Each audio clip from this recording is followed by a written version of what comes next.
जैसे दुनिया में उथल-पुथल होनी है और होगी, उसके हिसाब से हिंदुस्तान के लिए बेटर है। राहु जिस डिग्री पे होगा, मंगल भी उसी डिग्री पे होगा और बहुत ही पावरफुल बन जाता है वो कॉम्बिनेशन। इन 3 महीनों में थोड़ी उथल-पुथल होने के चांसेस हैं। जब 9/11 हुआ था तब भी सैटर्न राहु इसके रोहिणी नक्षत्र में था और जब यहाँ पार्लियामेंट पे अटैक हुआ था तब भी सैटर्न जो है टॉरस राशि में रोहिणी नक्षत्र।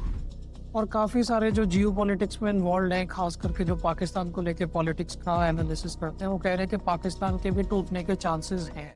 नमस्कार दोस्तों, ये हम वीडियो फॉर्मेट जिसमें हमने शूट करा है, ये थोड़ा नया फॉर्मेट है। हमने एक पॉडकास्ट बनाने की कोशिश करी, एक मिनी पॉडकास्ट, जो मेरी मदर डॉक्टर मधु कौशल के साथ है। इसमें हम 2026 जो हमारा नया साल शुरू हो रहा है, हम उसके बारे में डिस्कस कर रहे हैं कि दुनिया में क्या-क्या इवेंट्स होने के चांसेस हैं एस्ट्रोलॉजी के हिसाब से। इस वीडियो में हमने सिर्फ मई जून तक ही कवर करा है, क्योंकि मार्च में नया साल जो हमारा वैदिक साल होता है वो शुरू होगा। उसके हिसाब से हम एक बारी मार्च से पहले फिर से अपनी प्रिडिक्शन वीडियो डालेंगे कि जो हमारा वैदिक एस्ट्रोलॉजी के हिसाब से नया साल है वो कैसा रहेगा। मैं उम्मीद करता हूँ आपको ये नया फॉर्मेट पसंद आएगा और धीरे-धीरे हम इसको और इम्प्रूव करेंगे और ऐसे पॉडकास्ट शूट कर पाएँगे। नमस्ते माता जी, नमस्कार, कैसे हो आप? बढ़िया। आज 31 तारीख हो गई है, कल नया साल चढ़ रहा है। जी। नए साल के बारे में आपकी क्या प्रेडिक्शन है? नया साल लोगों का कैसा रहेगा? सबसे पहले मैं अपने सभी देखने वाले व्यूअर्स को हैप्पी न्यू ईयर कहती हूँ। भगवान उनके घर में सुख, शांति और समृद्धि दे और उनकी जो जायज़ इच्छाएँ हैं, भगवान जिनको ठीक समझता है, उनको ज़रूर पूरा करें और ये साल उनकी ज़िंदगी में बहुत सारी शांति लेके आए। तो पहली जनवरी से जब हम एंटर करेंगे, तो उस टाइम 6 नंबर का लगन बनेगा, विर्गो लगन बनेगा। उस टाइम 4 प्लैनेट जो है, वो उस विर्गो लगन के हिसाब से सैजिटेरियस में 4 प्लैनेट वहाँ पे इकट्ठे होंगे। मैं साथ में व्यूअर्स के लिए एक चार्ट भी लगा दूँगा ताकि वो देख पाएँ कि क्या हमारा नए साल का 12 बजे का लगन बन रहा हुँ। है।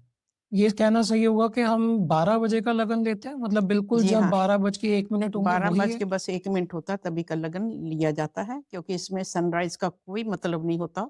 इसमें जब 31 तारीख की 12 बजते हैं, उसके बाद जो चार्ट आता है, वो उसी चार्ट को लिया और जाता है। क्या हम इसमें ये भी नहीं देखेंगे कि कोई दिल्ली में है तो उसके लिए डिफरेंट होगा, कोई अगर यूएसए में, न्यूयॉर्क में उनके लिए डिफरेंट होगा? नहीं, ये सिर्फ़ इसलिए देखा जाता है कि जो प्लैनेटरी पोज़ीशन है, इस टाइम क्या है, 12 बजे के मगर हिसाब से। लोकेशन के हिसाब से भी तो फ़र्क पड़ेगा। हाँ, बिल्कुल फ़र्क पड़ेगा। तो हम अपने देश के लिए इस टाइम देख रहे हैं। हमने दिल्ली की लोकेशन डाली है, तो सारे हिंदुस्तान के लिए एक ही चार्ट कंटिन्यू इंडिया होगा। के लिए ये चार्ट रहेगा, हम जी, कहना चाहें तो सब लोगों के लिए नहीं मगर जो इंडिया के उस पे हैं, जो हिंदुस्तान में रहते हैं उनके लिए जनरली ये एक वो रहेगा जनरल हॉरोस्कोप जी, रहेगा इस साल का। जी हाँ।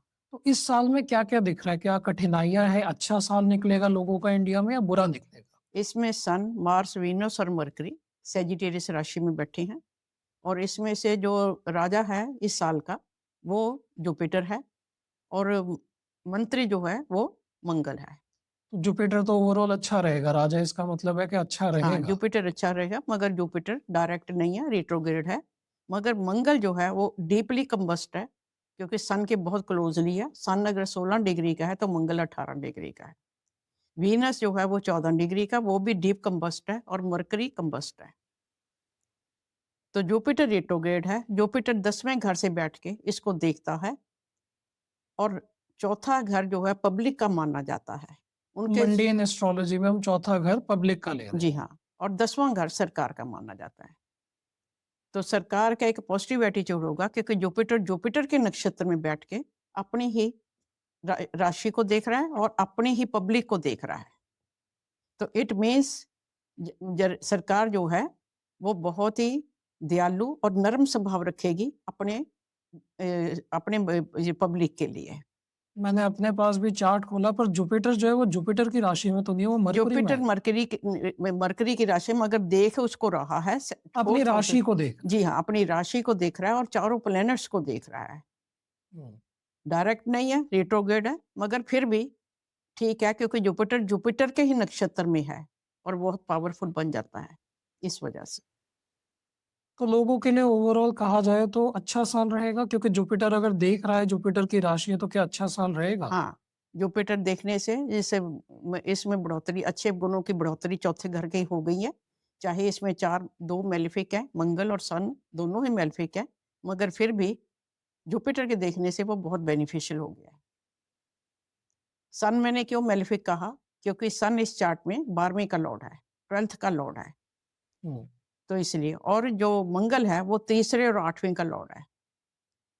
वीनस और मरकरी अच्छे हैं, मगर सन और मार्स जो है वो प्रॉब्लमैटिक है। यहाँ इस चार्ट में वीनस जो है वो 2 और 9 का लॉर्ड है, और मरकरी 1 और 10 का लॉर्ड है, जो प्रोफेशन को शो करता है। क्या इसमें दशा देखना भी इम्पोर्टेंट है कि कौन-सी दशा चल रही होगी इस साल में? नहीं, अगर इंसानों के पॉइंट ऑफ व्यू से देखा जाएगा, अगर किसी का 6 नंबर का लगन है, तो उसके लिए दशा-भुक्ति अंतर देखा जाएगा, और तभी कहा जाएगा ये प्लैनेट अच्छे हैं या बुरे हैं। उसको हम अगली वीडियो में कवर करेंगे कि अगर किसी का 1 नंबर का है, 2 नंबर का है, 3 नंबर का है, तो क्या होगा? जी, मगर जनरली अगर हम इंडिया का देखना चाहें, तो क्या हम 2 नंबर का लगन लेंगे या इसी से ही देखेंगे इंडिया का? इसको हम देखेंगे, ये एक तरह से वर्षफल की तरह कह सकते हैं। जैसे हम इंसान का वर्षफल बनाते हैं कि सन एक ही डिग्री पे आ जाता है, जिस में जातक जन्म लेता है सन की जिस डिग्री में, उसी में आ जाता है, तो उसको वर्षफल कहते हैं। मगर यहाँ हम सन की नहीं लेते, हम 1 जनवरी को लेते हैं। तो हिंदुस्तान का जो नक्शा है, जो चार्ट है, वो 2 डिग्री से 2 टॉरस राशि से है। तो टॉरस राशि से अगर देखा जाए तो ये 5वें घर से उसने लगन उठाया है, तो लगन अच्छा है। अगर आप देखेंगे तो टॉरस राशि इस चार्ट के 9th हाउस में पड़ रही है। तो ओवरऑल ये साल इंडिया के लिए जी, कंपैरेटिवली बेटर कंपैरेटिवली रहेगा। जैसे दुनिया में उथल-पुथल होनी है और होगी, उसके हिसाब से हिंदुस्तान के लिए बेटर है। तो हमें उथल-पुथल दिख रही है मंडेन चार्ट के हिसाब से, मंडेन एस्ट्रोलॉजी के हिसाब से। जी हाँ, जैसे-जैसे दिन आगे बढ़ेंगे, तो इसमें उथल-पुथल बहुत दिख रही है। मंगल और राहु का कंजंक्शन होगा 22 फरवरी को। मंगल जो है राहु के साथ एक्वेरियस में राशि में आ जाएगा। 11th राशि में मार्स और राहु इकट्ठे हो जी जाएँगे। हाँ, और इनका कंजंक्शन जो है वो 13 फरवरी को होगा। कंजंक्शन का मतलब है राहु जिस डिग्री पे होगा, मंगल भी उसी डिग्री पे होगा, और बहुत ही पावरफुल बन जाता है वो कॉम्बिनेशन। और जो इसके नेगेटिव पॉइंट होंगे, वो बहुत ज़्यादा बढ़-चढ़ के आएँगे। तो वॉर होने के भी चांसेस हो सकते जी हैं? हाँ, वार होने के जो इस टाइम थोड़ा स्लो हुआ पड़ा है, वो उसके बाद वार होने के भी बहुत ज़बरदस्त चांसेस बन जाएँगे। लोग इनटॉलरेंट हो जाएँगे। जो म दुनिया के बड़े-बड़े देशों के राजा-महाराजे, और राजा-महाराजा कह लीजिए, प्रेज़िडेंट कह लीजिए, वो भी एक-दूसरे की बात से एग्री नहीं करेंगे, और बात को बढ़ावा दि मिलेगा। तो चांसेस हैं कि ये सारी प्रॉब्लम फ़रवरी से शुरू होगी। हाँ जी। तो क्या हमारे वॉर जो है वो इंडिया को भी इफ़ेक्ट कर रही है या इंडिया इससे बाहर रहेगा? अभी तो इंडिया से बाहर ही रहेगा, जो हम इसका यहाँ से लेकर 19 मार्च 2026 तक का पीरियड देख रहे हैं, क्योंकि वो पीरियड हमारा सनातन का वर्षफल शुरू होगा। उस टाइम तक के लिए हम इसके लिए अभी शांति देख रहे हैं हिंदुस्तान के एरिया में, मगर ये अल्टीमेटली कोई अच्छा साइन सिम्पटम नहीं माना तो जाता। हमारा फ़रवरी मार्च तक इंडिया की इन्वॉल्वमेंट उतनी नहीं दिख रही है। जी हाँ, इतनी इन्वॉल्वमेंट नहीं दिख रही, और हमारे लीडर्स बहुत सोच समझ के इसके ऊपर एक्शन लेंगे, मगर जब होगा तो वो 19 मगर मार्च। हो सकता है कि कुछ फ़रवरी या मार्च में कुछ बाहर अनस्टेबिलिटी होना शुरू हो बाहर जाए। बहुत ज़्यादा अनस्टेबिलिटी होगी। अभी कुछ दिन पहले ही कोरिया ने, नॉर्थ कोरिया ने भी नई मिसाइलें टेस्ट करी हैं। जी हाँ। हो सकता है कि साउथ कोरिया के साथ या कहीं और वो इस्लामिक नेशंस में भी जो प्रॉब्लम चल रही है ईरान साइड में, हो सकता है वहाँ पे कुछ प्रॉब्लम आए। जी हाँ, इस्लामिक देशों में तो बहुत प्रॉब्लम आएँगी, वो बहुत ज़्यादा डिसएग्री करेंगे, कभी एक से, कभी 2 से, उनको यही नहीं समझ आएगा वो किसके साथ एग्री करें और किसके साथ ना एग्री करें। तो हमारे इस जो साइड में बांग्लादेश और पाकिस्तान है, इन दोनों में भी बहुत उथल-पुथल रहेगी, तो हमारी लीडरशिप के कारण तो यहाँ कुछ हद तक स्टेबिलिटी रहेगी। पर बांग्लादेश में भी इंस्टेबिलिटी बढ़ेगी। जी हाँ, बहुत बढ़ेगी।